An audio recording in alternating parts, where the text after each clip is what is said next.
Hey guys, Jeff with Dirt Wheels. Today we spent the entire day testing out the new Can-Am Outlander 700 ATV. It's new for 2023. This vehicle is new from the ground up. And we're with Philip here, who is the product manager for Can-Am. He's going to tell us a little bit about this machine.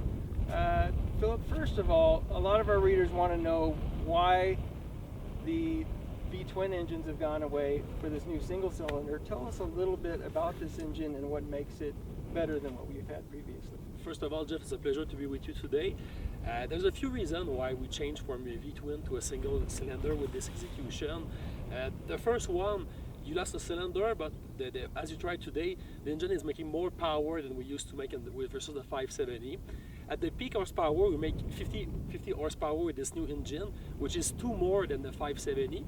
But you also gain a lot more power in the low end range. We have between 3 and 5 horsepower more, between 3,500 RPM all the way to 6,500 RPM. So that's in that usable range from low end to mid. Yeah, exactly. And we have the same story with the torque too. So in this low mid range, we're adding between 4 and 7 pound-feet of torque between a 3,500 RPM all the way to 6,250 RPM. Now, one thing today when I was testing the machine, and we did several laps, and actually we've been running on what you would call a motocross track, which isn't typical for this machine, but it gave us a great idea of how it handles. This thing corners on a dime. You know, whether you're going, coming into a corner at speed, or whether you cut in, early, or even at slow speeds doing a hairpin turn, it is amazing. There's hardly any understeer. How did you accomplish that? And you did it also by raising your ground clearance. That's amazing. I just want to go back to your first question, which was the engine. The first reason was we're making more power with this new mono cylinder, but also because it's a mono cylinder, there is no exhaust passing next to the side of the legs of the driver or the passenger if you have a max vehicle. So we're eliminating all the heat coming with this new engine execution because all the exhaust is rear facing. So there's no exhaust passing to the side. Because also there's no exhaust passing to the side, we were able to make the vehicle a little bit narrower between the knees area to improve the freedom of motion on the vehicle. So those are the 3 reasons why we went with a mono cylinder. For more power, the more mid-range, low-range, mid-range power that we have with this unit, the heating issue that we're solving with the exhaust in the rear, and we also offer a more narrower vehicle to help the freedom of motion in it. So this is why we went with a mono cylinder. For the suspension you were talking about, it's a brand new design. So we went with A-arm in the front, A-arm in the rear, but we just did not copy A-arm that was made in the past. We started from a blank page, really to improve the geometry of the vehicle, and we came out with this new suspension design. And in order to really keep a good stability too, we've widened the vehicle to 47.6 inch. So it's 2 inches wider than the previous version to really help giving this stability.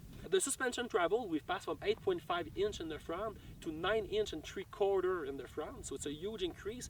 In the rear, same story. We've passed from 8.5 inch to 10 inch and 1/4. So we've added suspension travel, added ground clearance, but to your point, we widened the vehicle a little in order to really keep a good stability.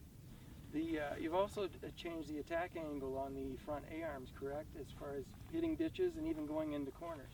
Yeah, exactly. It's a whole new geometry that we brought with this vehicle. So when talking about ditches, we know previously when we with our old platform, we were taking some ditch at high speed with the 450, 570. Sometimes the front end will hit the ground.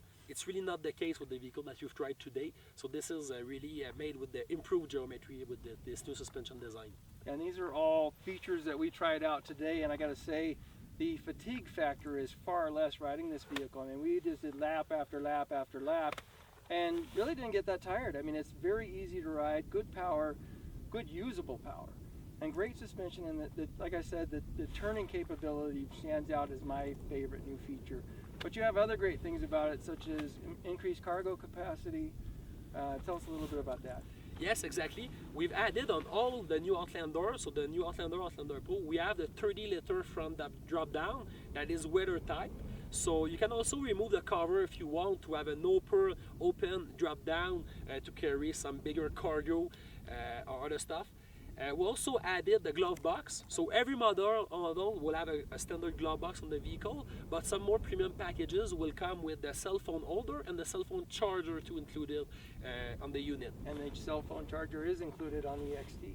Yeah, exactly. Cell phone charger is included on this model. Yeah. Great. And then speaking of the XT package, you know, which has always meant extra features in the past, tell us about the XT package for this model. So the XT package with this model will come with the front bumper, so we have a more recreational look on this.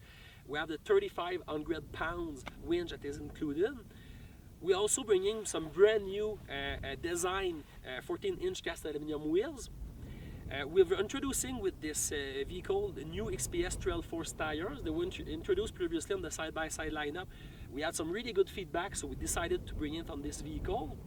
We've also added the rear bumper with the XT packages, so it's really a nice complete package for trail riding. It's a great machine. We had a great time riding it today. Thanks for your time. Thank you very much, Jeff.